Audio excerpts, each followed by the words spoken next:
And greetings. Happy Friday. Welcome to the Steve Deace Show here live and on demand on Blaze TV, radio, and podcast. I am Steve Deace here, safely ensconced and tucked away from the never-ending swarm and invasion of wasps that apparently the management there in our office space in Urbandale, Iowa is incapable of doing anything about, despite claiming many times they had. And just to prove that I am not overreacting, that I am not whining, and I don't blame any of you, by the way, for assuming that, because I'm completely capable of both.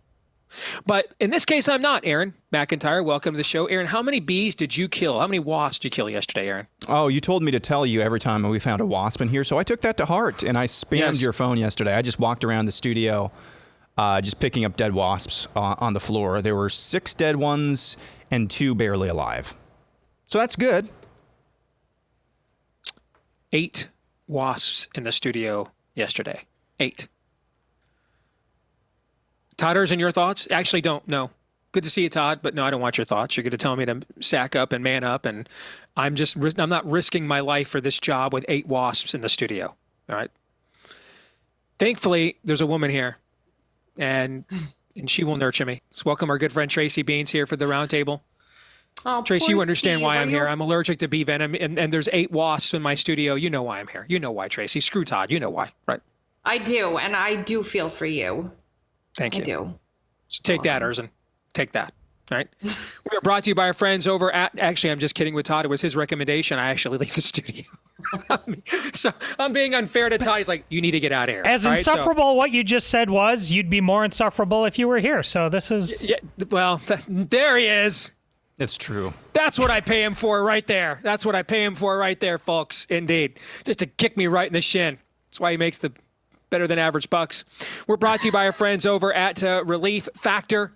All right. If you've got pain like Erzin, I can't do anything for you. All right. But if you're suffering from chronic pain, which is probably because of too much inflammation in your joints, maybe I can. No guarantee. Over 70% of the time, though, that the over 1 million people that have tried the 3-week quick start at Relief Factor have given that a shot. They have seen such great results in 3 weeks or less that they've stuck around with the product long term. So why don't you see, if you don't see a difference in your pain in 3 weeks or less, it's drug-free, a supplement created by physicians who can prescribe drugs, but they wanted to stop masking the pain and go after what is actually causing it in many cases, and that's the inflammation in your joint. So it's just $20 to see if you don't see a difference in 3 weeks or less when you go to relieffactor.com. Again, that's relieffactor.com. And while we're on the topic of big discounts, don't forget we have rolled over. We offered this biggest discount on Blaze TV ever during the first debate a week ago, and we had such great response. We're keeping it up. $40 off now. Your annual subscription to Blaze TV, when you go to blazetv.com/Deace, use the promo code DACE40, blazetv.com/Deace, promo code DACE40. DEACE, Deace40 to get $40 off, 40% off your annual subscription to Blaze TV. That's now our biggest discount ever. All right, with that, you know what time it is. Feedback Fridays next hour, but right now it is time for the Deace Group.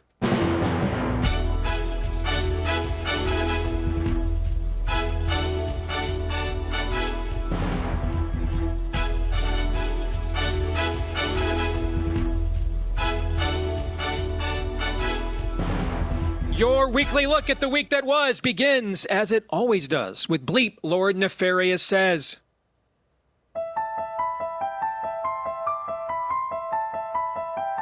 I talk about the fact that when we swore in, finally, in January, that we swore to defend against those that are coming against us, whether they are domestic or international. And right now, I feel like MAGA in general, they are threats to us domestically. And I don't understand why it's so difficult for the press to have a consistent narrative about how dangerous Trump is.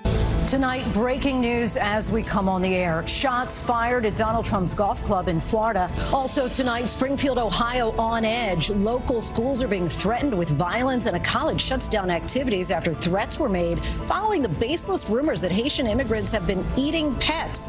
Republican vice presidential candidate J.D. Vance defends spreading those claims. And I don't understand why it's so difficult for the press to have a consistent narrative about how dangerous Trump Trump is. Donald Trump is blaming Democrats for inflaming political rhetoric, but the former president's own words seem to be increasing the threat of political violence in Springfield, Ohio. And I don't understand why it's so difficult for the press to have a consistent narrative about how dangerous Trump is. Today's apparent assassination attempt comes amid increasingly fierce rhetoric on the campaign trail itself. Mr. Trump, his running mate J.D. Vance continue to make baseless claims about Haitian immigrants in Ohio. Trump is counting on is for people to get desensitized. I mean, oh my gosh. Slidell, Louisiana, Willie, Democrat, good morning. I'm a very patriotic American.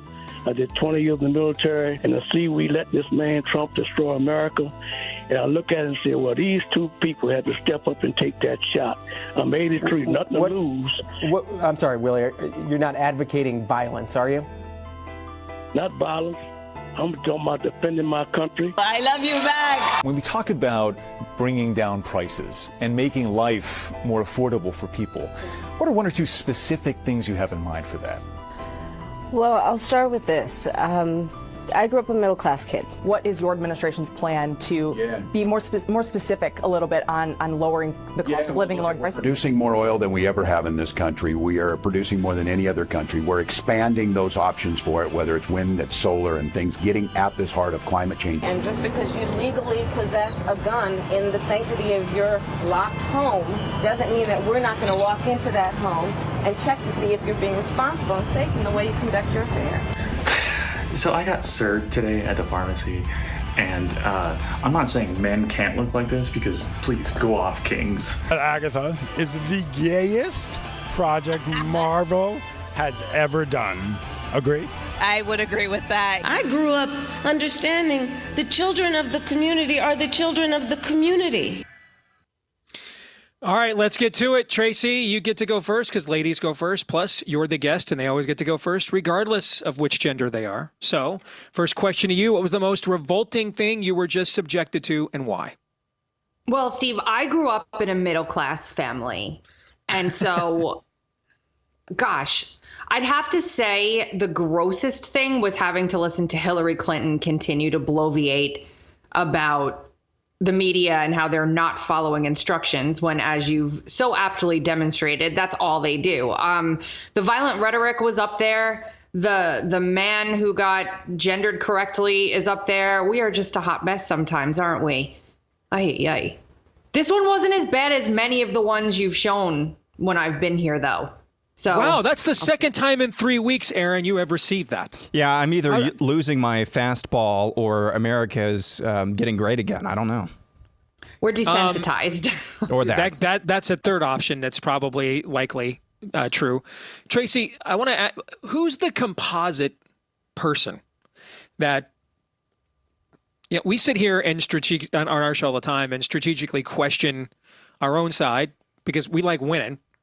And so are we doing what it takes to win? Are we winning the argument? Are we winning the issue? Are we winning the election, et cetera, et cetera, et cetera? Let's pretend we're on the other team for a second. How are you helping yourself by continuing to platform and profile Hillary Clinton? I mean, I understand she has a very strong base on the other within the Democratic base. I understand that, okay? But every time she speaks, she is the closest thing they have to a Trumpian figure in that the collateral damage of anything she says, anything at all, no matter how benign or what the tone utilized is, ending up being engagement farmed by your opponents every bit as much as it is by you, if not more. You see what I'm saying here? I mean, the blowback ratio here, the juice worth the squeeze ratio here, what does she provide them? That I'm mystified by that because it's just as likely that our people are going to see what she says as their own people is every time she speaks. I think our people has grown significantly, and that's like something we've been talking about for a long time, right? I think they're tone deaf finally. It's taken a long time for the Democrats to become tone deaf, but I think they truly are. They really do not understand the general public, everyday Americans, etc. Sure, she's got her diehards, but there's a lot of young people very energized to vote in this election, and they're not looking to Hillary Clinton for advice. So you're right. I don't get it. It doesn't make any sense. But we've seen the left flat-footed quite a bit lately. So I like the trend. I say we keep it going. Keep putting her on there. She looks worse every time, and we can use all of this material on TikTok and elsewhere. So true. Good. True. And you're kind of echoing what I've seen Matt Walsh say in a couple of interviews about his movie, Am I a Racist? In one interview, he was asked, how do these people not know who you are? And he goes, I thought for sure they would out me. But it really just turns out they're in such their own bubbles that they just, outside of, a few names here or there on our side, they just aren't tuned in at all. And then the other thing that he said was, when we started making this movie, I thought for sure no one would take the offer and do the interviews and took the money. He said they all took it. We had everyone all take the money and the offers. We couldn't fit them even all in the movie. So that kind of speaks to a little bit of what you're talking about. All right, Todd, your turn. What say you? Well, they keep putting her on and doing the things they do because their understanding of the American people is that they hate them and they hold them in contempt, and they can't see beyond that, and they don't want to. This is why the worst thing about that, this whole thing, you're just getting unvarnished honesty. Even when they're lying, they're being honest because that's about their whole thing. The lie is the point. That's what I'm trying to. The worst thing about that is the C-SPAN anchor. You're not advocating violence, are you? Yeah, that's what's in all of their hearts. You see, everything else about that journalism was just another day that was the worst journalism on there, because it was actually like pretending that we're not. Hell isn't swirling around us on a daily basis. They're transing the kids. Forget about the damn cats. They're just coming in and murdering women, raping women on a regular basis, and then Kamala and company let them right out of jail. You're not really violence. I mean, get with the script. Did you not get the memo? Yes, violence. Twice now with the guy running for the Republican ticket. Yes, violence. We're transing your kids. Yes, violence. The border is wide open, and if there's collateral damage, like your daughter gets raped and murdered, whatever.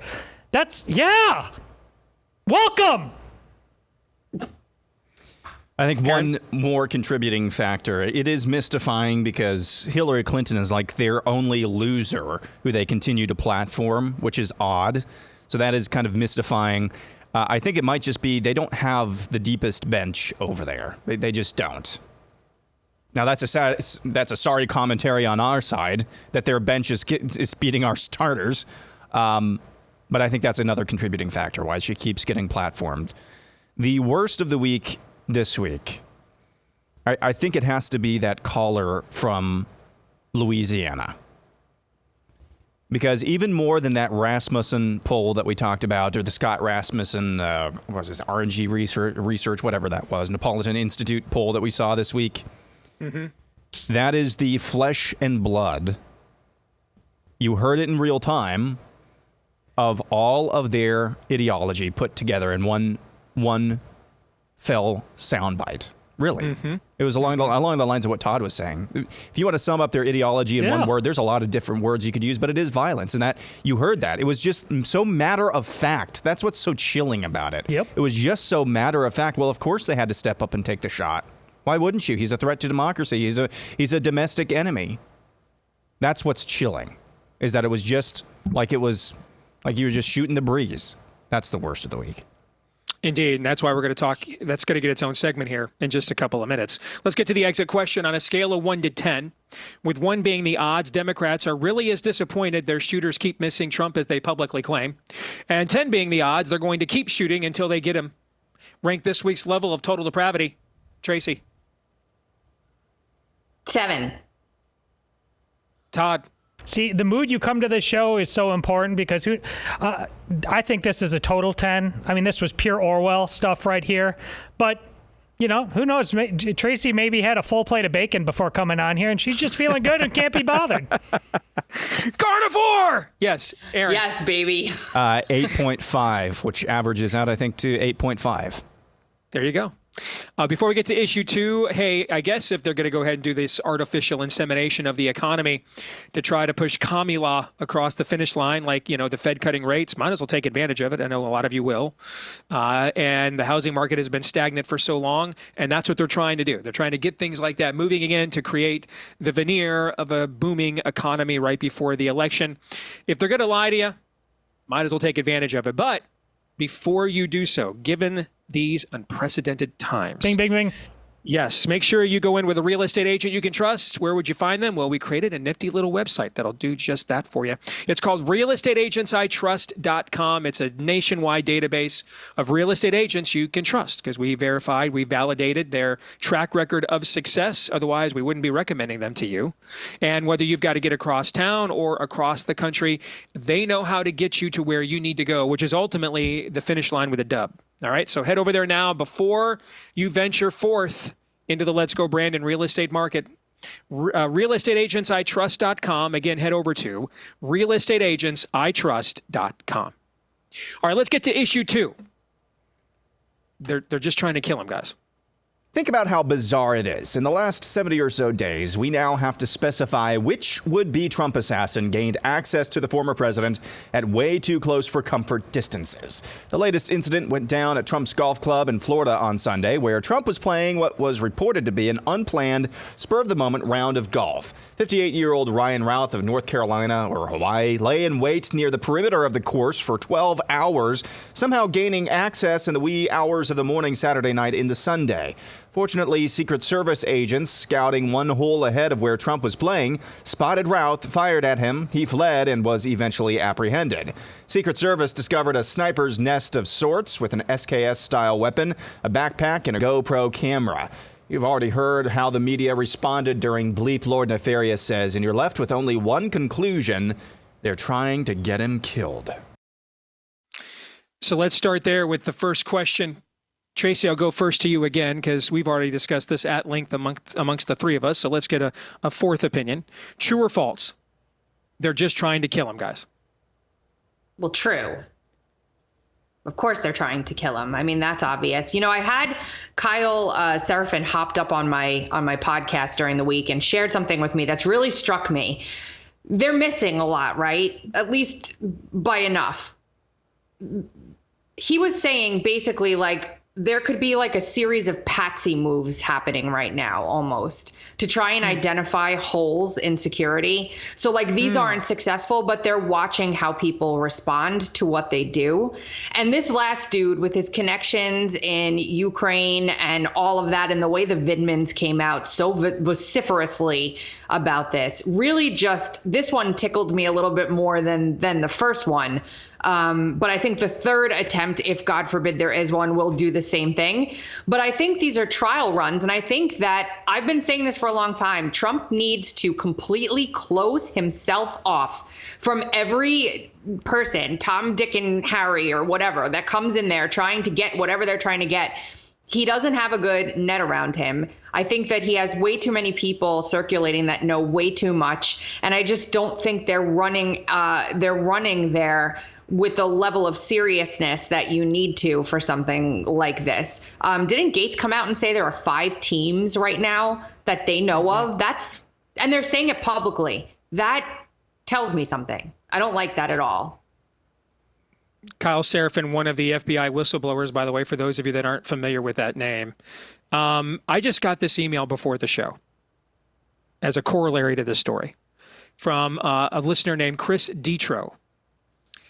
She says, one of our listeners was, and there's a report, The Blaze has a report about this up today, and some other outlets reported on this the other night. I think the New York Post has reported on this. We were texting each other in our group text, me, Todd, and Aaron were, on Wednesday night about this. But Chris writes, one of our coworkers here was on stage at this Trump Arizona rally. That night, her and every single person on her side of the stage sought emergency medical care at a hospital. I think it was something like a couple dozen people, but not everyone wants to come forward. They all had the same symptoms, okay? How could you possibly explain something like that? Are you asking me? And I'm asking anybody. I mean, how could that possibly be explained? Possibly. You can't. The only thing you have to wonder with something like that is he wasn't affected at all. He passed by them. He shook their hands. He went up to the podium. When did it happen? How did it happen? You know, was there a vent above them? All these questions again, that will Tracy, never get answered. Why are there not? We're stopping. The Republicans control the House of Representatives. Yep. Why is there not right now? We're going to stop absolutely everything. Well, we have to go home and campaign. Is there a better campaign issue?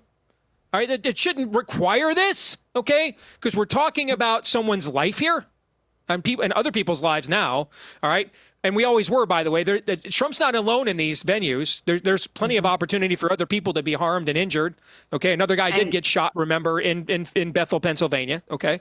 So yeah. But if that's why we're not doing this here, okay, then tell me what's a better issue other than they're trying to kill our candidate, guys? What's a better issue? Anybody got a better issue than that right now? Anybody got a better one? Anybody got a better one other than assassinating your political opponents is bad? Do we have a better issue than that? Okay, why don't we have resources? Some of these institutions we have at our disposal. Why is it? How come it's just always the guy in Florida doing stuff? No one else can do anything anywhere. No one else can. The Congress has no power, can't do anything on this. You know what, Todd? Bring back grandstanding. Those were the days, Archie. Those are at least they did nothing, but then gave us talking points that we could go batter the other side with. Okay. Now we get nothing. We get jacks. We don't get grandstanding. We don't get conviction. We don't get fights. We get jack squat. Grandstanding would be a dramatic. The grandstanders would have said, dude, we're just going to run the whole campaign on this and make everybody forget we funded this entire government Leviathan for the last 2 years and get these gullible conservatives to vote for us. That would be better. That would be better than what we have right now, Todd. That would be a massive upgrade. Yeah, but let's go to my answer on what the worst nefarious did was that we're surrounded by people on our side that are that C-SPAN guy. You're not suggesting that. They have no idea what time it is. None. And then he says, well, of course I am. Yeah. Yes. I mean, I don't, there's, yeah, they're trying to kill him. They're trying to kill us. We should have all kinds of concerns about the degree to which we are in trouble. We've seen how they would burn down inner cities, the open border. Does anybody have questions about how safe going to polling places might be here in a month or not? That's what logical people who aren't asleep at the wheel and either denying their anxiety or just too drunk on being comfortable, they're just like, well, you're not suggesting that we've arrived at all of these places. I mean, my goodness, I don't know if it's true or not, but I have an easy time believing it.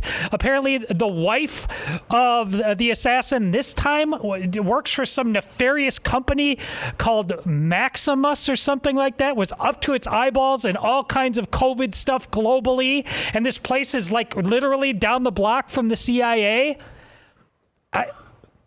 Yes.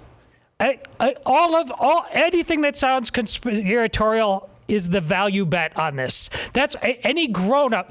The movie, Conspiracy Theory, Julia Roberts, the sane guy is Mel Gibson's character these days. He's sanity.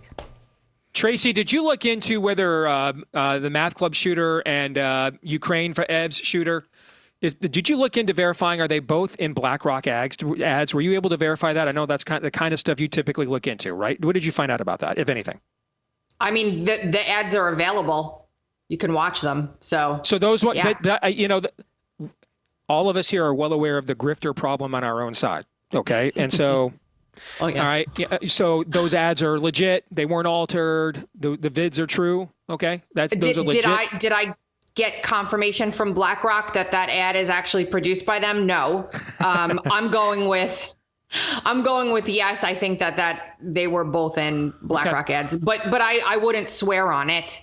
Tracy and Steve, you're not suggesting that. Yeah, let's say that's it's not a coin possible. Flip. Let's say it's 50-50 that they both are in BlackRock ads. Okay. Sure. Do you even realize how crazy those odds, even if it is 50-50 that those ads are legit, do you even realize how crazy those odds are. That stuff, that's the stuff of Jim Marr's books, man. Okay.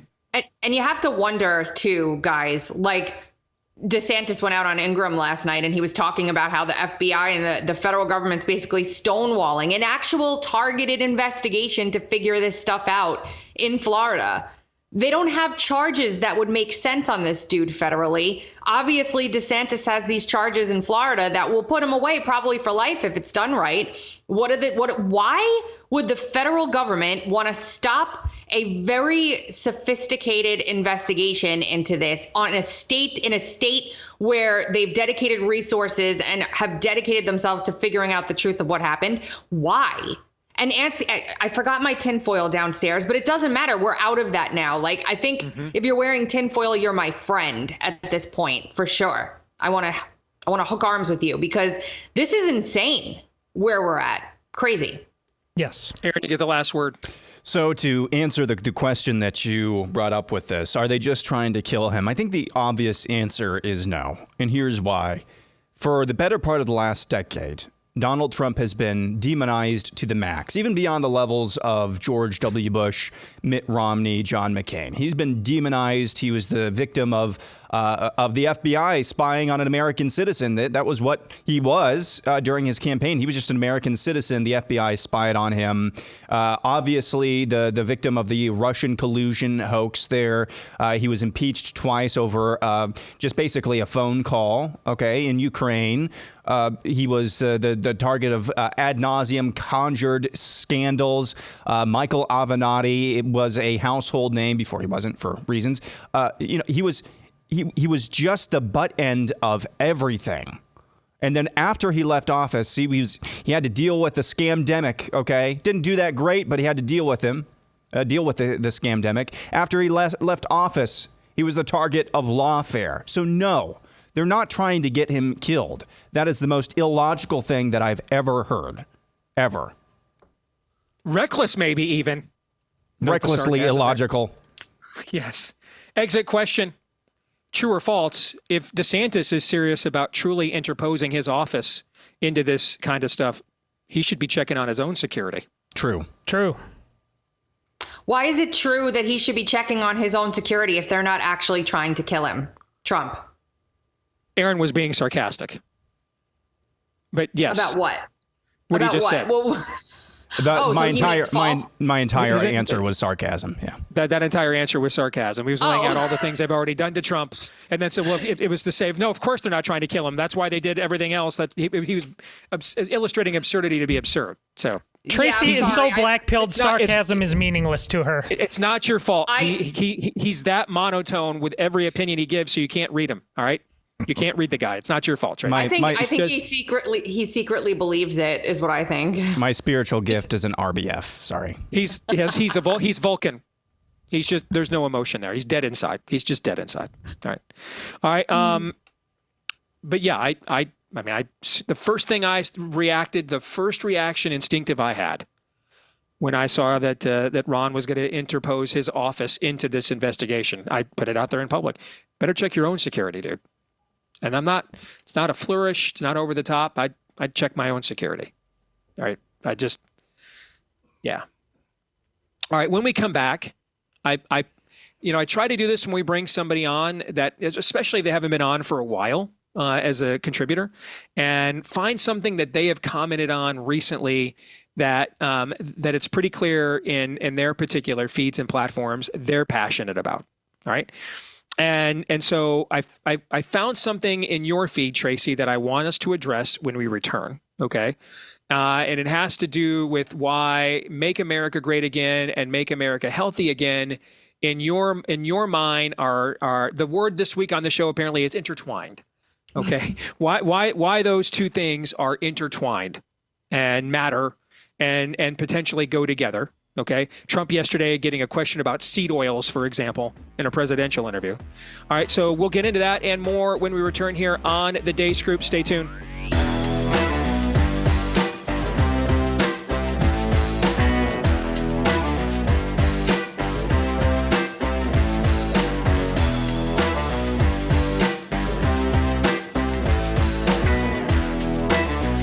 Well, you guys know I love my Miracle Made sheets with their self-cooling properties for better quality sleep with the silver-infused fabrics inspired by NASA. These Miracle Made sheets make thermoregulating possible to keep you at the perfect temperature all night long. I love going on the road and speaking and seeing as many of you guys as I can, but I love getting home to my Miracle Made sheets too because I miss them when I'm gone. They're that good. They're phenomenal, especially during the time of year when it's really hot or now when we have a change of season. So you got the windows open at night, and then you got the AC on during the day. If that's you and you're like, these sound pretty good, then they should give it a shot today with Miracle Made. They're so confident in their product. It's backed with a 30-day money-back guarantee. So that if you're not 100% satisfied, and you will be, but if you're not, you'll get a full refund. So upgrade your sleep right now with Miracle Made. Go to trymiracle.com/Deace and use the code Deace to claim a free 3-piece towel set and save over 40% off. Again, that's trymiracle.com/Deace to treat yourself.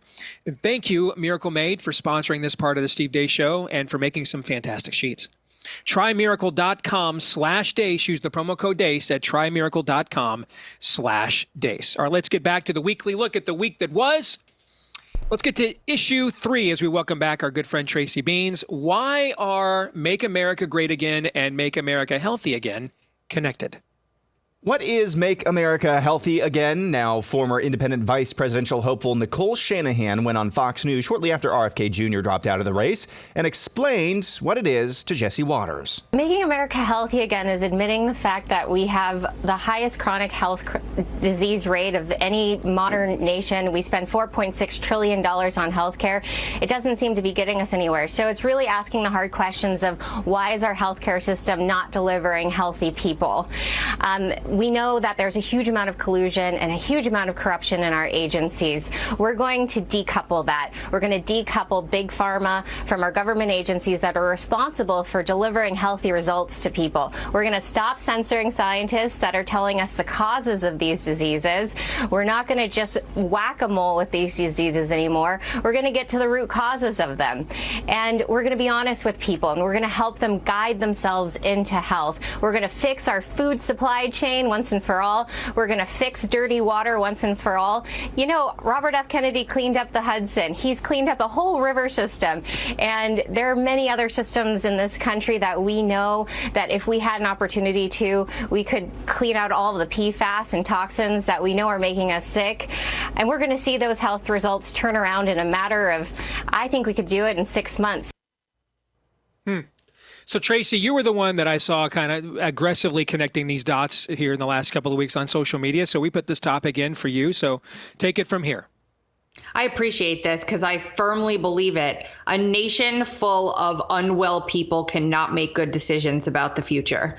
It's just impossible. They're distracted with everything health related. They're tired. They don't feel well. They have inflammation. They're chronically ill. They have metabolic disorder. And that means their spirit isn't healthy either. So body, mind, and spirit all have to be healthy. And then you're ungovernable. You're completely uncontrollable by anybody outside of yourself. And I think that one of the biggest things we have to do as a nation is figure out, again, how to be healthy. And that means taking control, stopping the blame of everybody else, and taking radical personal responsibility for what we put in our bodies, how we eat, how we live. And I'm telling you, young women who are spiritually, mentally, and physically healthy are not going out to get abortions and kill their babies. That is not a decision they're going to make. They're not going to go out to a bar and get wasted and go home with random guys on a Friday. The gentleman that you showed in the Lord Nefarious clip, who was a man who contorted himself into a woman with surgery, people are doing all of these things because they're searching for the happiness that they could find if they were just right as a whole unit. And you're not going to find that happiness changing your body physically, mutilating yourself. You're not going to randomly find that happiness in that way. Drug addicts get a quick fix of happiness when they go out and they take a substance. They're searching for joy. They're searching for love. They're searching for wholeness. go to the core of it all, like Nicole Shanahan just said, the root cause. Now, I disagree that the government is supposed to deliver us anything. And I think if we can get Americans healthy again from the inside, the demand that our representatives provide to us what we want increases exponentially, and we stand by it. So it's all intertwined. We can't make good decisions if we're unwell, and we are a nation full of unwell people right now. That's why it's important. Very well said. Todd, I'm sure you have some strong takes on what you just heard from Tracy as well. Oh, yes. I'm been a anti-vaxxer long before we ever heard of COVID. My wife isn't vaccinated. None of my children are. But listen, I was the conservative Christian I was before I embraced this to more than 20 years ago, and then after. So many things opened up because you just see, and I was never a guy just because I had a headache, I wouldn't take pills. I was doing triathlons. I was healthy, but you just see how it is ground zero of how medicine is for how we are manipulated on every other issue. Medicine happens to be cradle to grave, right where they see your anxiety. Okay, you're about to have a baby. Instead of blessing, anxious. It's a ticking time bomb. Something's going to happen. You need to vaccinate it 100 times over and over and over. And that just creates how we think about things on every front, whether it's health or otherwise, moving forward. Somebody take care of me. Somebody take away the anxiety of me away. There's got to be some magic that can do it. And lo and behold, the people that are telling us this lie, pharma, are profiting in the extreme. Because quite frankly, all of the medicine men, the doctors, the trusty experts, they have no idea about vaccination. They really don't. They've been told, give them the medicine. So they give them the medicine. And oh, by the way, they get all the kickbacks too. So if you learn about this in medicine, you learn about so much more. You learn about how the whole damn world works, and you want to burn it down. Aaron? I'm always going to default towards personal responsibility. I'm kind of a personal responsibility type of guy. Make decisions for yourself, inform yourself. And so I'm always going to default to that. So I want to say that as a pretext to what I'm about to say.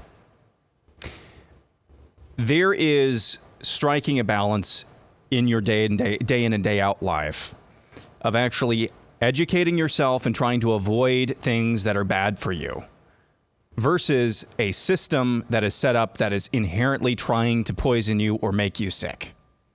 10 years ago, I would have said the government getting into banning certain substances, banning certain ingredients in foods, that's nanny state stuff. 10 years ago, it was a lot different world that we were living in. Now, especially after COVID, and I'm questioning a lot more things,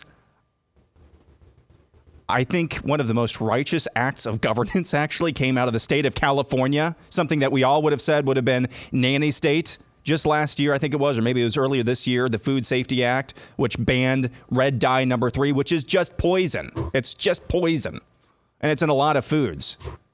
So yeah, at the end of the day, always going to be personal responsibility type of guy, but our entire food system, the American diet, is set up to make us sick. If you really start to, as Todd was just saying, if you really start to look under the hood just a little bit, it is designed not for healthy people, but for a sick people.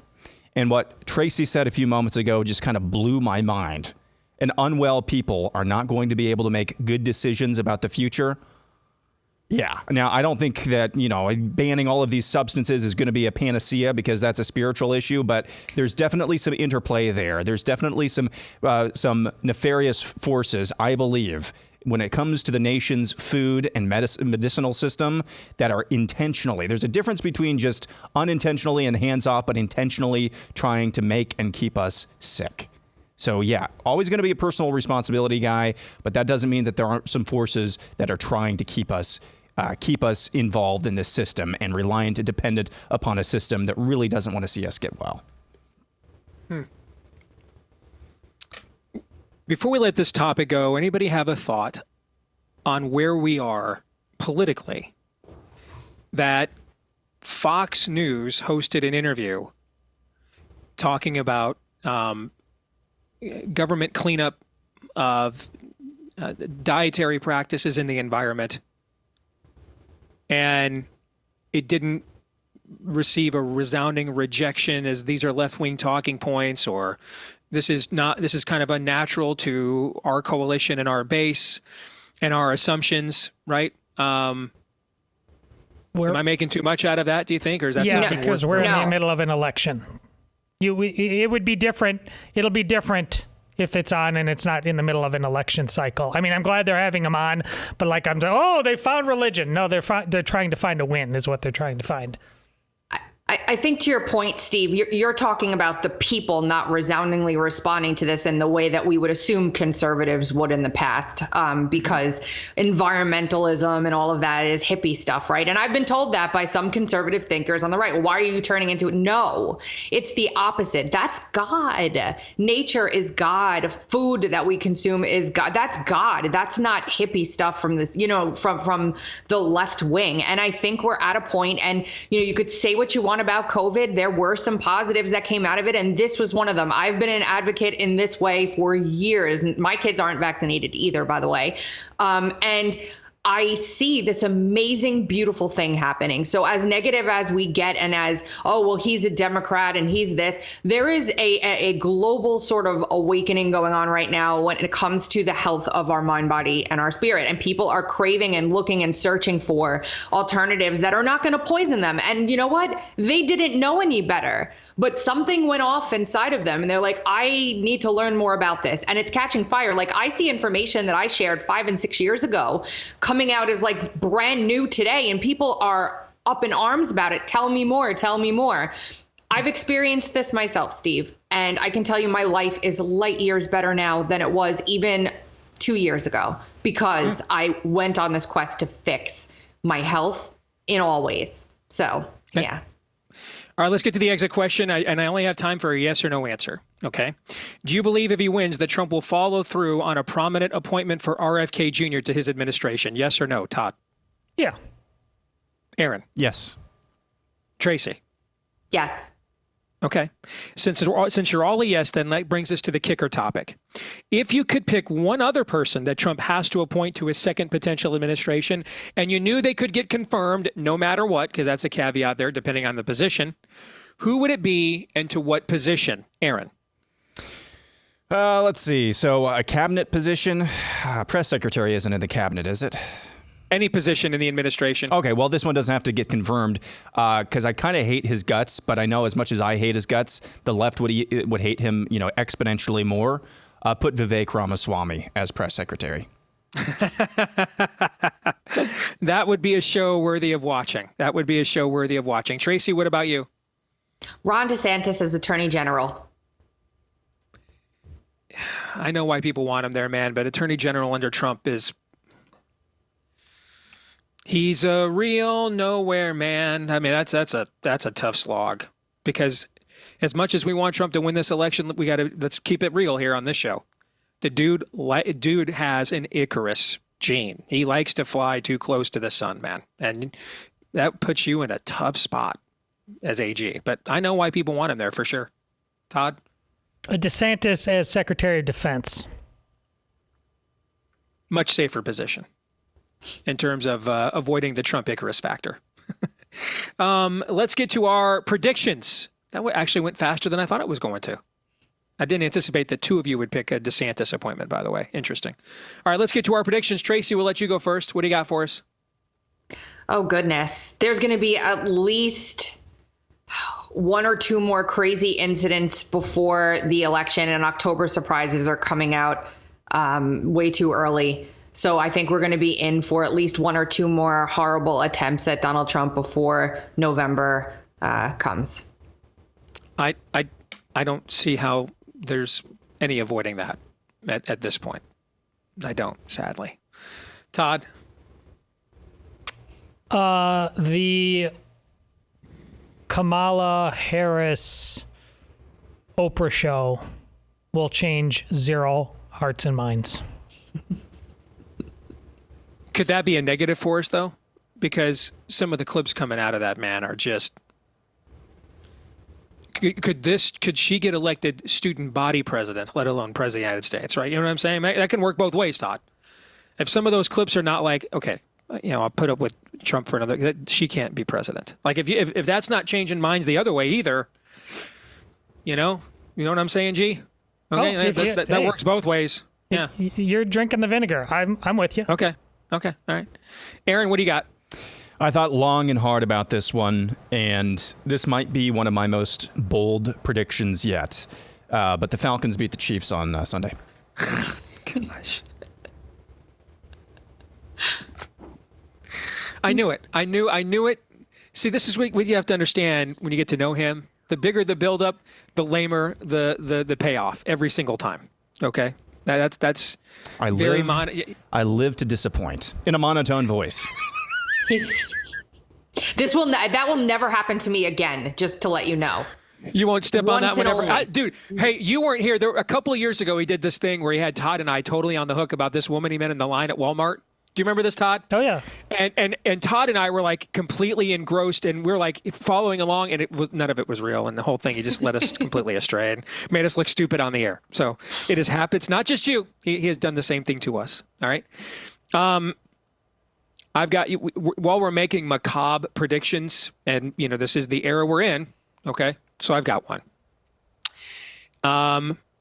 Hashtag Diddy didn't kill himself is imminent. That's mine. Hashtag Diddy didn't kill himself is imminent. Now, imminent, I don't know. For example, Christ has a different definition of imminent than most of us do. Okay? So I don't know what imminent means, 10 minutes, 10 weeks, 10 years. But hashtag Diddy didn't kill himself is imminent. There is no way they're letting him talk. No way. How is it that we know more details, macabre details about Diddy's sexual just degeneracy than we do about the details of Jeffrey Epstein's? Yeah, I mean, this operation. is Marquis de Sade level stuff here. Okay, this isn't dude's beyond let your freak flag fly. This is Marquis de Sade levels of debauchery is what he's being accused of. Did you guys see that meme with what's his nuts who lied about getting beat up a few years ago? Whose name escapes Jesse me? Smollett. Jesse Smollett. Have you guys seen that? Yeah. All right. And it's the same face he had when he lied about. They said this is MAGA country, bitch, and then Diddy poured oil and lube all over me. Okay, and said this is Diddy country. Have you guys seen that? That meme is great. Great. All right, Tracy, great to see you. We'll do it again soon, all right? Take care. God bless. We'll come back guys. hour 2. Thank you. Feedback Friday is coming your way. Stay tuned.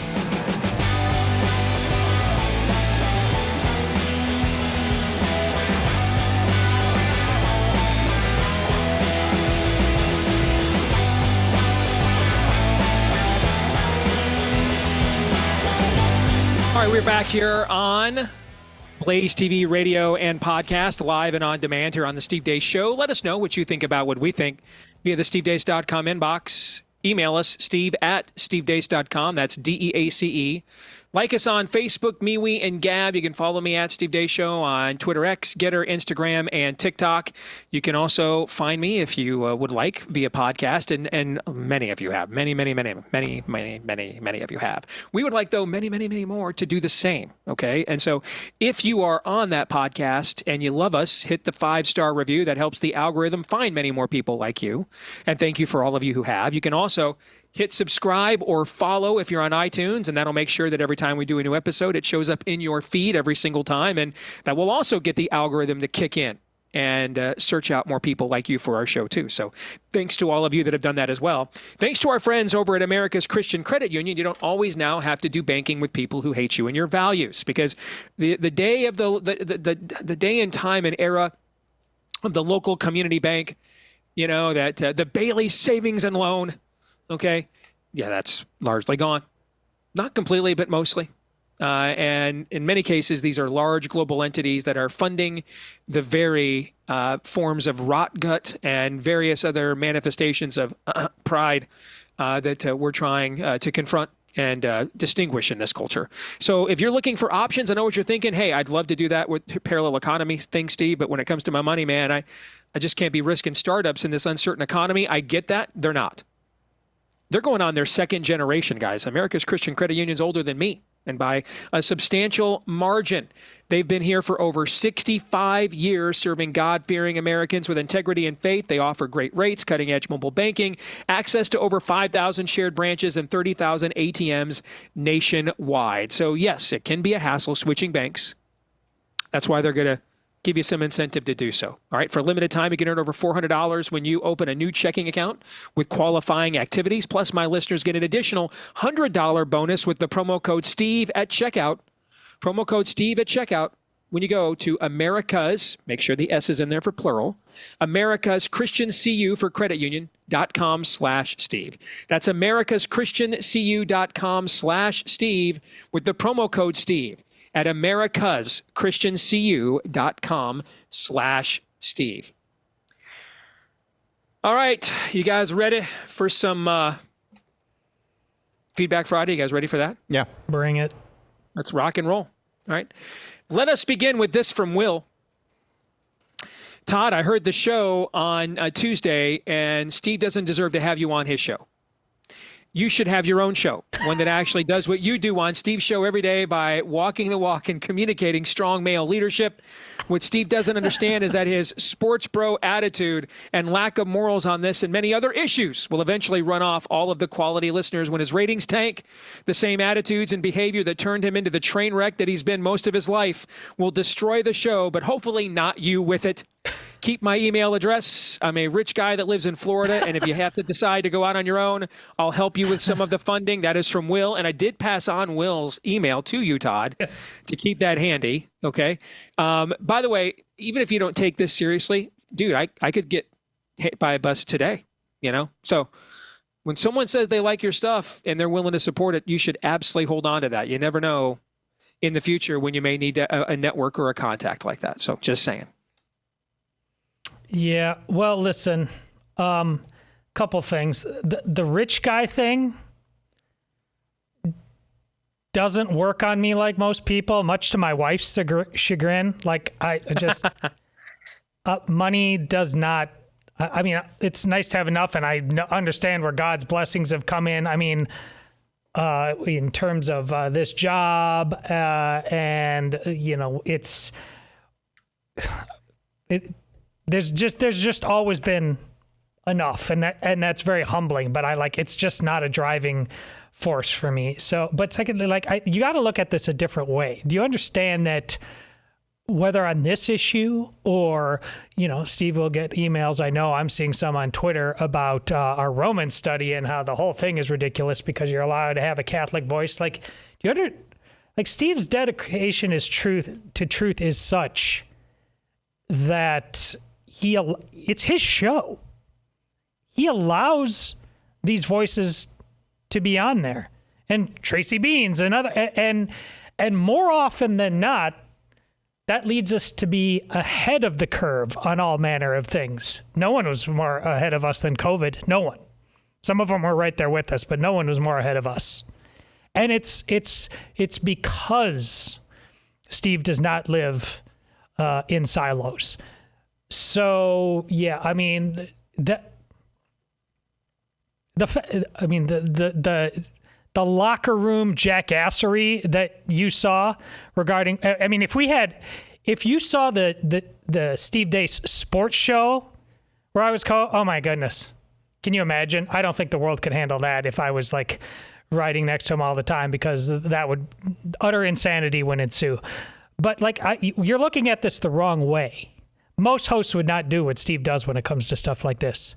They're buttoned down. They're always talking. It's talking points. Make sure we stay on message. Like I said, we don't have that on this show, and it's because of Steve, and it's not because of Todd. I'm allowed to do what I do and say what I say because of the what he ultimately believes to be true. Follow the truth wherever it leads, and that means having tough conversations. It's a blessing. So you should be thanking him, because it's a very, very rare thing.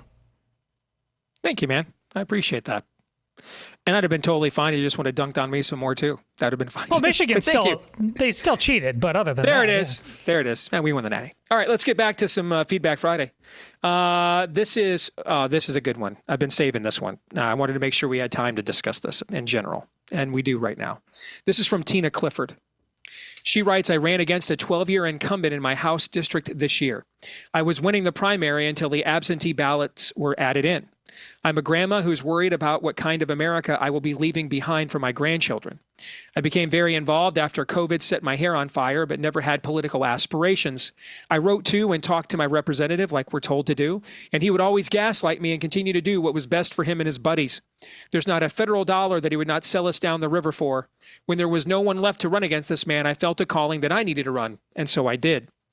At the beginning, he was very condescending and thought this would be an easy win. As the summer progressed, he was showing up at people's workplaces and doorsteps to question them and explain his record after mailers started showing up exposing who he was. He harassed me and my family because he wanted a debate to save face from the mailers, showing up to my house twice and once to a public event because he knew I would be there.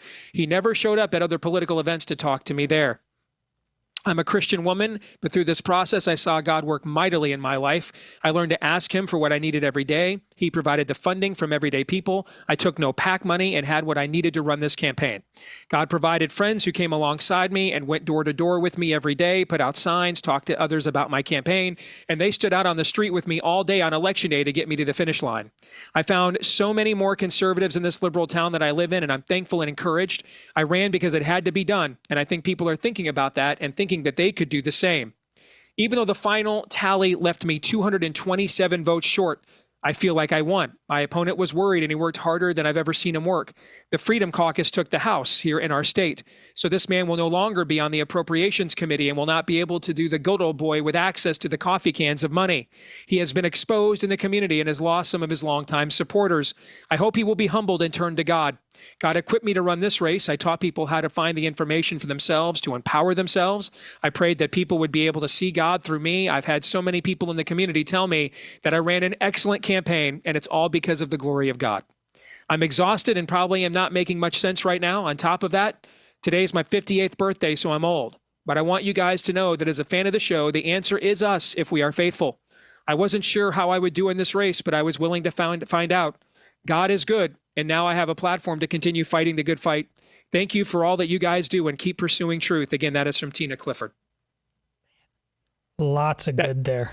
Yeah, there is. That's why I wanted to make sure we had time to discuss. So, Todd, I will actually yield and let you take it from here then. Go ahead. Well, that she sees the win and the multiple wins in the loss is so important, because even when it's not the 11th hour in a healthy society, elections, somebody wins and somebody loses.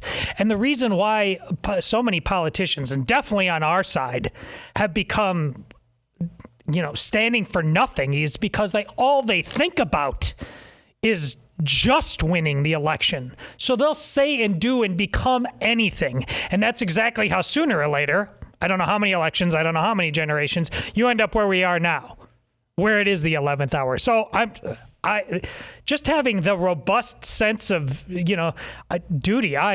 This is so many important things happen, even though I didn't get elected. You're absolutely right. You have a true understanding of things. The one thing that we need to go a little further on, we said I had no political aspirations. See, this is where I think we need to be citizens and not consumers again. You're not so like, it's not, I dream of being an astronaut. I dream of being a fireman. When you're a kid, you're not dreaming of being a politician. But we should be thinking about being a citizen. And that's what we keep waiting. And this is where I think it came to you that something was not right about this. Why are so many people waiting to get involved until it's a total mess? We need to be thinking more about how we create a society where we have a sense of duty. It doesn't mean you will necessarily run for office, but you're doing all of the things and being involved at a level where the modern version of the politician that you hold in contempt on some level and thus don't want to really be, they can't control you. That's something we absolutely have to change. Amen. This sort of attitude that is espoused by the emailer is the only one that is actually going to save America if it can be saved. Here's why. If it is even possible to return America to something close to an idea of a constitutional republic where we are united by a creed, if it is even possible for that to happen, it's maybe, if we do everything right starting today, it's maybe going to happen when your grandchildren are adults. Maybe. And that's an optimistic view. This thing is going to take a long time. There's going to be a lot of losses, a lot of L's. Democrats have had a lot of L's. The left has had a lot of L's to get to this point. A lot. Most of them within recent memory during Barack Obama's tenure. What's the stat that you stated multiple times? There were fewer Democrats. I can't even remember. They lost upwards of like 900 elections, something like that. Yes, after Obamacare was ratified in 2009, Democrats lost over 1,000 office holders, federal, state, and local elections across the country. When Trump was inaugurated in January of 2017, there were fewer Democrats in elected office in America since there had been before FDR, before the Great Depression. Yeah. So this attitude that's espoused, finding the wins even in the losses, that's not a short-term outlook. That is a long-term view. You have to make people squeal. Even if that means that you lose at the ballot box, you got to make them squirm. Even if that means losing a few elections and putting a few elections, stringing a few losses together. Ultimately, it's that kind of we're not quitting attitude that's going to turn this thing around. But it's going to take a long time. And it can only be done when you have that long view in mind, which I think this individual absolutely does. Yeah, and to the point we're all making, you saw me typing there, but this news is just breaking, and I'm seeing it. If Joe Biden just held the first full cabinet meeting for the first time in 11 months, and he immediately turned the mic over to his wife. I saw that. I just saw that myself. Yeah. This is possible because of the vacuum that non-citizens have created, and just take care of it. The expert class, trust the experts. I don't really aspire to be a politician or anything like that. It's a republic, if you can keep it. This is not possible amongst a nation of citizens. But it's inevitable if everybody forfeits that duty. I mean, less than a century ago, and we had mass media then, it wasn't as interconnected as it is today, but there was a radio in almost every American home. Almost every American home saw or subscribed to a newspaper. And less than a century ago, when there were fears of FDR's feebleness at the end of his tenure, they hid it. They didn't want it to be projected to the world and also to the American people. I mean, FDR would not be depicted in his wheelchair, for example, to project strength both to our enemies, but also to the American people. The American people expected strength from that office. And now, just as a sign of our overall decline, senility can just be paraded, and we can be gaslit for years that we're not seeing what we're seeing until there's a debate where everyone else sees it, and then they can't hide it anymore, and then he has to go. Tina, to you, I want to say this: well done, good and faithful servant. Outstanding work. And I would encourage you to do it again. You've already done all the hard legwork now. I don't have to even know where you're from. I don't have to know your district. I can tell you the number one reason you lost: name ID. It's the number one determiner of who wins Republican primaries is name ID. And that's an indictment of the very non-citizens I'm talking about. Correct. When I first learned this, when I got involved in politics, it nearly drove me out. It crushed me. Just name ID. Most people don't even know that our challengers are not there. And that's this is why, if you're even showing up to a primary in June or July, a special off-year election. Correct. Yes, correct. And you've already done all that legwork now. You have a name that more people, you've established that beachhead. I would not walk away from that. I don't know your health or family situation. Those are considerations. But if those aren't automatic, we just can't do this anymore for those reasons, and you're on the fence about it, You've done all the hard legwork now. All right, you've established a brand, you've established a name ID, and making up 227 votes with that name ID is a lot simpler than trying to build that name ID in the first place. So, but thank you for setting the example for the rest of us. Incredible. Cameron says, earlier this year, you guys were having a conversation about millennials and why they are prone to activities that produce passivity. And you guys mentioned, for example, that when you and Todd were growing up, when you guys watched movies like Rocky, or it made you want to go and reenact them. And when you played sports video games, you're like, I'm kind of in the mood to play basketball now. Let's go. I don't want to sit here and play double dribble all day. And on the other hand, the millennials are just like, let's just stay here and just keep doing the video games all day. What has changed? He says, as a fellow millennial myself, I have a couple of answers that I think could be factored into this conversation generationally. Number one, millennials are the first generation to be fully immersed in putrid feminism our whole lives. Government school brainwashed boys into thinking and acting like girls by erasing male spaces and virtues, and most importantly, erasing God. At best, feminism erases God-ordained gender roles. At worst, and more commonly, it fully inverts them. To me, it's the singularly destructive ideology responsible for the absence of men and overabundance of sweater vests. In women, female thinking produces feminine virtue. In men, female thinking produces cowardice and passivity. I thank God for giving me a father who taught me better despite government school indoctrination. Number two, I also think you must account for technological advancement. Specifically, the millennials saw a level of individualized and privatized technology that was unimaginable in previous eras. Smartphones are a potent example. These devices, while benign in themselves, allow us to carry around a fully customizable and fully interactive pantheon of our own personal idols at all times.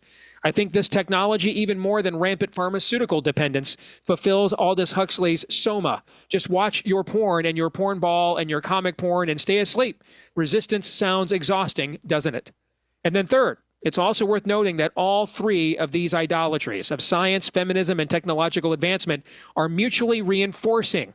Social media is one of the most widespread feminizing influences. The internet gives the experts a perpetual platform to whisper in our ears. And technology erased or eased the disillusion of traditional gender roles, etc. Again, that's from Cameron, who, despite being a millennial, says he's a fellow vinegar enthusiast. Aaron, what say you on this? No, there are several interesting points there. I'll just take the first one, the feminization of basically all of society. I think that's an interesting point. And I think he's articulating this in somewhat of he's not endorsing this or playing the victim here. But I think he's just diagnosing. He is diagnosing what's institutionally true. Correct. Yeah. What's institutionally true. And I think that has a lot to do with where we are now in millennial and younger generations. Now we're getting into, what is it, Gen Z and Gen Alpha now are coming up.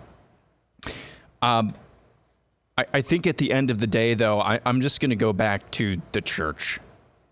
Though I mean, yeah, feminization. Why is that a thing? It's because the church has not acted like the church. Pastors have not acted like the pastors. And in fact, the feminist ideology, by and large, at least in effect, de facto has taken over the pulpit.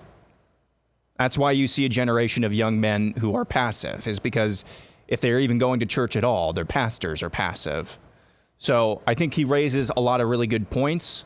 You know, technology is unimaginably different than what it was when you and Todd were growing up. Yeah, that's true. But none of these things would matter if first things were actually doing their job. And that would be the pastors and the church.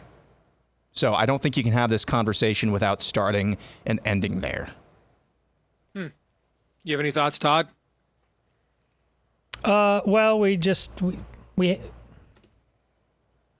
have a man problem, and they have ceded authority, technology, feminization, and the first one, science, right? Yes.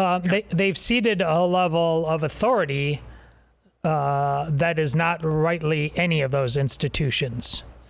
It is theirs on some level. Not that scientists don't have a very narrow silo that they work in and can know things that you possibly can't, but ultimately at the end of the day, they're not supposed to become your guru. They're not supposed to take your rights away. That's what happened with COVID. It's just like, what rights? Rights don't exist in a pandemic. Men should have said that's exactly when they exist, but we didn't. And the same thing when everybody claps like seals while your daughters are being beaten in a race, and then the tranny's going to the locker room afterwards. You're there. You just let it happen. And with the technology, do you ever ask yourself that your life is too easy, or do you think that's your destiny?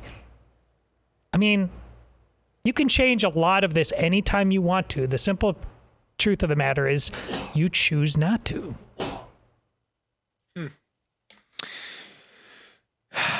Let's go to this note next. Jennifer says, you guys are reaching so many in a positive way. Thank you. And yet we agree that that to make the needed impact in our political and societal landscape, we have to reach normie America. Maybe you can do a segment from now until November that literally has a conversation on air with a normie each week to connect and potentially push them out of complacency. It might be a way to turn some hearts and wake up some brains, but with a specific intention to open dialogue that I truly believe they may otherwise never have. Seeking them out by invitation on air, or people that you, Todd, and Aaron already know, 9 minutes with a normie or something like that. Just maybe those are the people that we apostolically need to reach the most. Impossible. If we could do this on a regular basis, they wouldn't be normies. We've tried this with people on the left. Back in the day, Steve commanded me. There's people on Twitter now suddenly very, very anti-Trump. Follow some of these people, vet some of them. Let's get them on the show.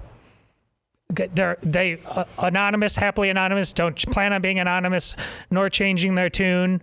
That's what you're asking is a fantastic idea. It is, but it's impossible. That They don't want to come on. They don't want to do it. We've tried. That's just how it is. Yeah. Most of the best ideas are impossible. It seems like. We did have a conversation with a liberal. That would have been 7, 8, 9 years ago, probably. Yeah, exactly. What is it, Ben Bruns from Iowa State, former Iowa State player? Iowa State football player that I covered professionally. Yeah. So we had a relationship. It was a cordial conversation. I can't even remember what we talked about, but that was the last time that I don't even think he would call himself a normie. I think he's more of a lib.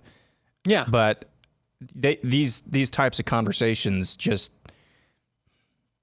When the normie places virtue on being above it all, that in and of itself, that's not just a docile thing. They are saying they're opposed to you. They're opposed to us. Like, that is such an important distinction. I hope you guys really absorbed what Aaron just said.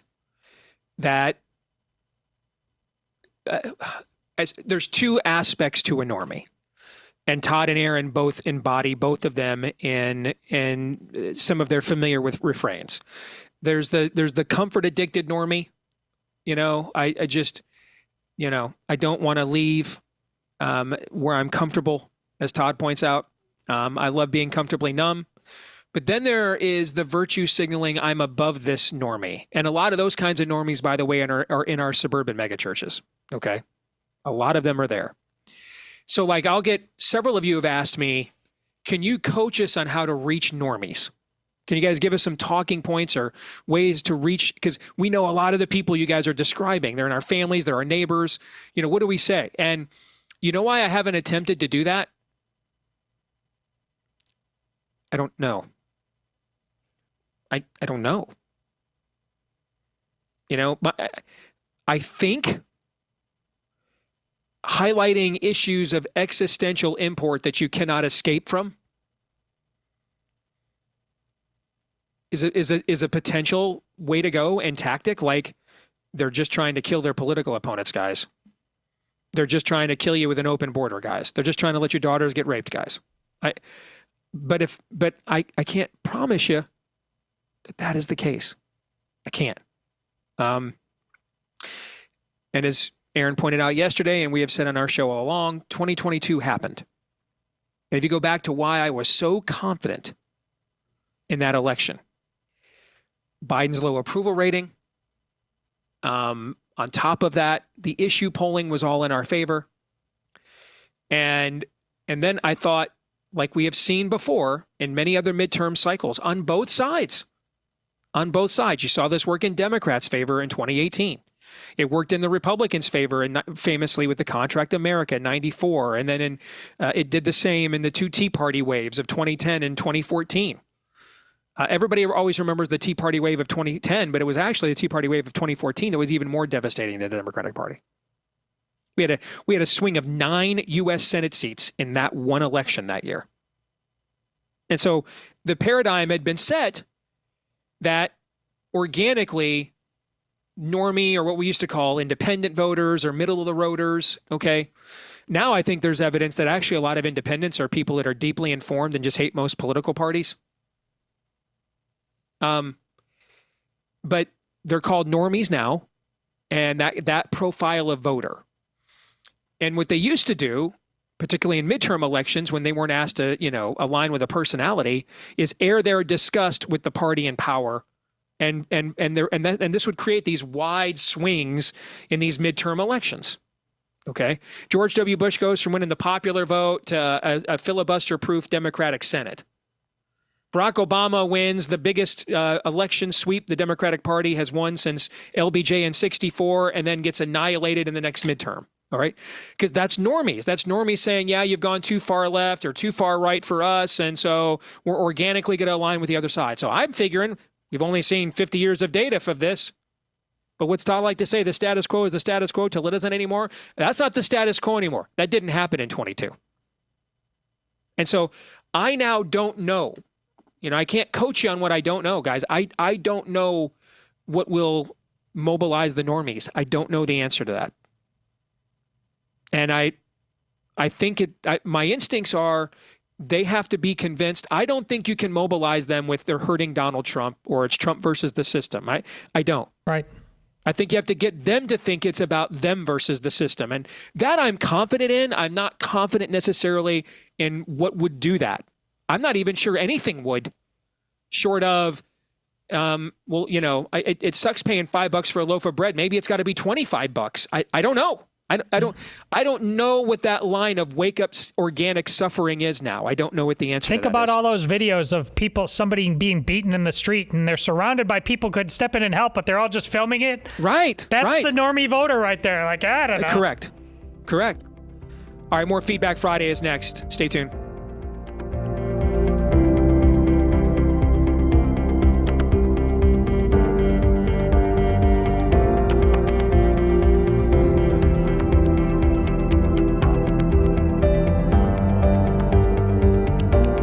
On the Steve Deace Show, one final segment to go on a Friday. Little quick programming note. I've got to catch a plane to head down to Nashville here ASAP. So Todd and Aaron are going to handle the overtime here for this week with their best and worst of the week for Blaze TV subscribers. So stay tuned for that.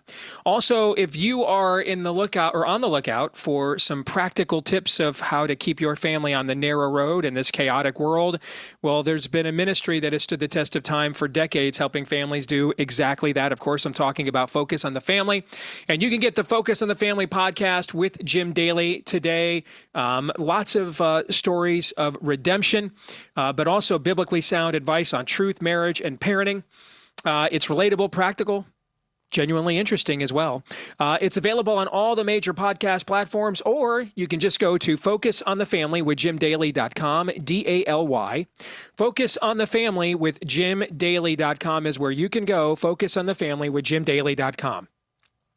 And I want to let you know one last time before I head out of here about our colleague Ali Stuckey's event, Share the Arrows. That's coming up next weekend, September the 28th there in Dallas, including Candace Cameron Bure, Rosario Butterfield, Francesca Battistelli, and more. Brought to you by Carly Jean, Los Angeles. It's a great opportunity to bless the ladies in your life or get a group of you ladies together and bless one another and learn how to stand firm in truth and in fellowship.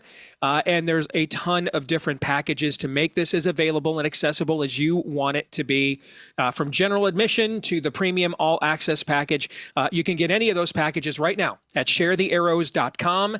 Sharethearrows.com. Again, head over to sharethearrows.com.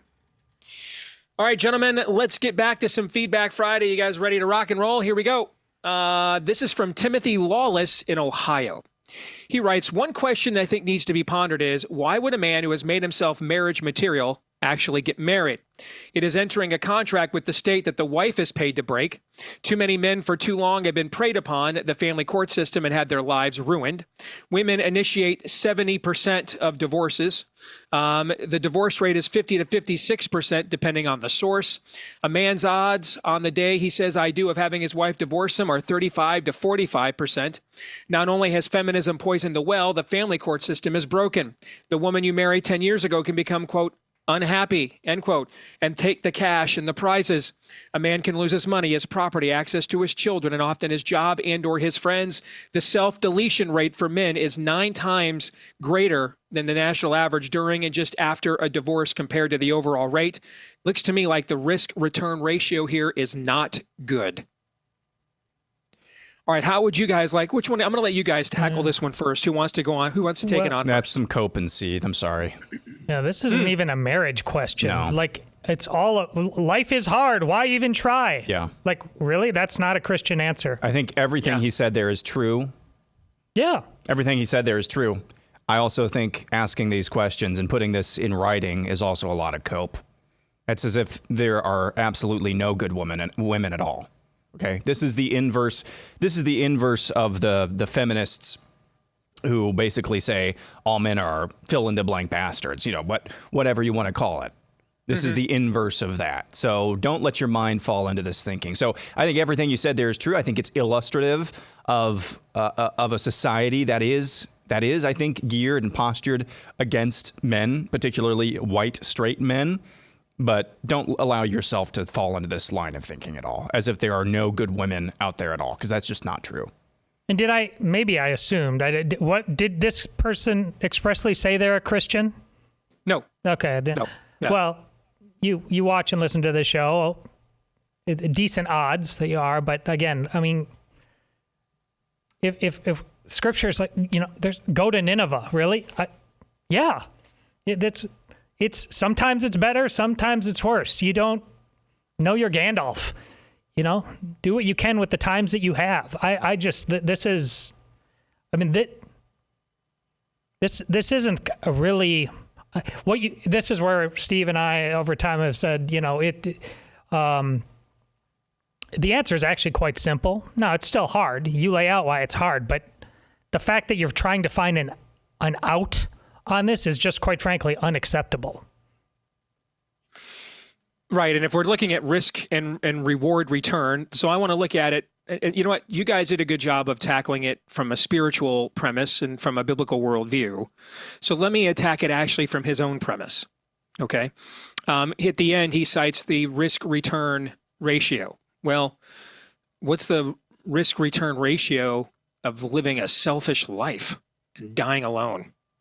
What's the not having children and grandchildren to rise up and bless you as you age and get older? I mean, what's the risk return ratio for that? Right? I mean, if we're essentially you're looking at an opportunity cost, right? He's analyzing it as an opportunity cost here, and he says that given the current trend lines, that's in the negative. But there's another opportunity cost that he needs to put into his risk reward ratio, his actuarial assessment here. What is the opportunity cost of dying alone, living a meaningless life? I mean, who cares if you were career successful, financially successful, owned a big house? Nobody's going to care about any of that crap 10 minutes after you're dead. So who cares? Who cares? What's the opportunity cost of that? I think that needs to be factored in as well. If we're just going to look at this, cold-blooded as an actuarial, as he does. And again, if we're going to do that, I'll do it again. I'll take at face value all his statistics. They seem, at least in the ballpark of much of the statistical data that I have seen. But then that also assumes that all of the blame is on the women there. You see what I'm trying to say? Okay, that every time a man is abused in family court, it's not because he's an a-hole, but because the woman is. I mean, I would admit, this is not probably the era for the Alger Hiss woman on a pedestal. I mean, I'll say that to you. Okay. And, my wife and I went and saw the remake of Speak No Evil last night with James McAvoy. And I had the same reaction to this movie that I had to the European version, which is brilliant and better than this one, although McAvoy's performance is bananas and bonkers. All right. But, I'm like, this guy, the husband here is a total mangina, man, the entire time.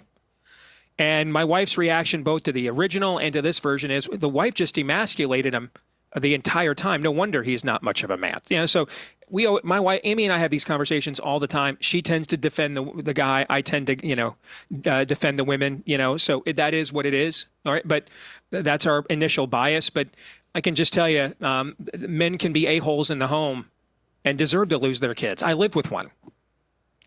So even if we just go by your statistics are assuming, therefore, in your risk-reward ratio, you're not considering the opportunity cost of dying alone and living in a largely meaningless, insignificant life.